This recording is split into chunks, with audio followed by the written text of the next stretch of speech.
because we're continuing our coverage of the apparent execution, beheading of American journalists by Islamic terrorist ISIS. My next guest says ISIS militants beheaded Stephen Sotloff to taunt President Obama and the American people and recruit new members.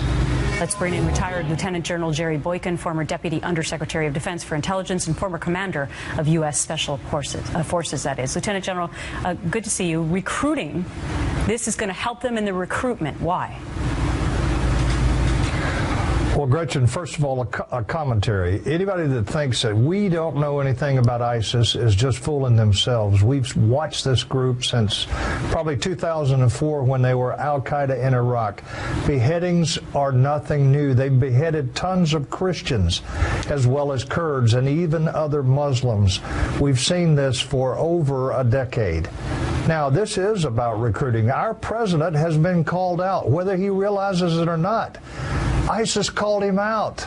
They're challenging him, and that's because they have no respect or regard for him, and they will now use this video and the fact that they have called out the U.S. president as a recruiting tool, and there'll be more Americans as well as more Europeans and people from other parts of the world who will flock to Iraq and Syria because they see these as being the champions of what they believe in.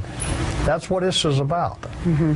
It was interesting because the Pentagon briefing started just about an hour ago during the top of the show here, Lieutenant General, and Admiral John Kirby, when asked whether or not the Pentagon had a strategy for ISIS, immediately said, of course we have a strategy for ISIS.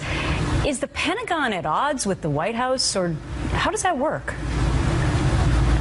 Oh, I don't think there's any question the Pentagon's at odds with the administration at this point. I mean, when the chairman of the Joint Chiefs makes a statement on Thursday and then backtracks on Sunday from what he said, it's a clear indication that he's been given some instructions from the White House to modify what he said.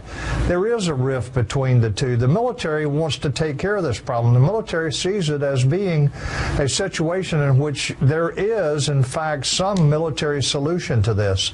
But when the president stands up and says we have no strategy for this, what does that do to ISIS? It encourages them.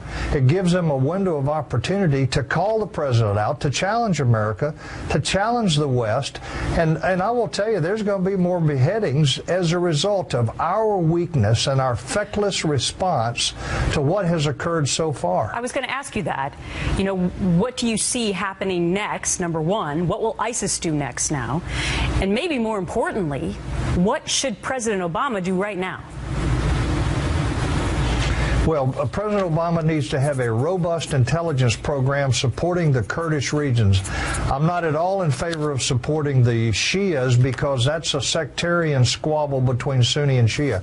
But the Kurds is a different story. We need a robust intelligence operation in northern Iraq supporting the Kurds.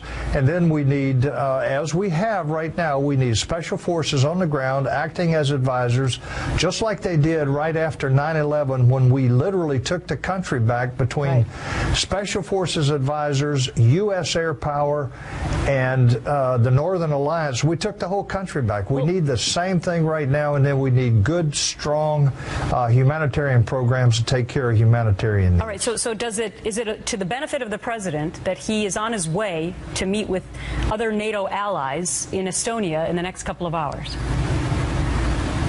It's only a benefit if he takes this opportunity. Look, the president could be building a coalition right now. If any of those countries respected our president and saw him as a leader, if he had any history of providing leadership in these kinds of situations, he could build a coalition right now. We could be arming the Kurds directly, not through the Iraqi government, but directly. We could be actually arming the Ukrainians right now against Russia. But they have no respect or regard for our president because he has not shown any leadership or resolve, and that is just killing us right now as a nation. Lieutenant General Boykin, thank you so much.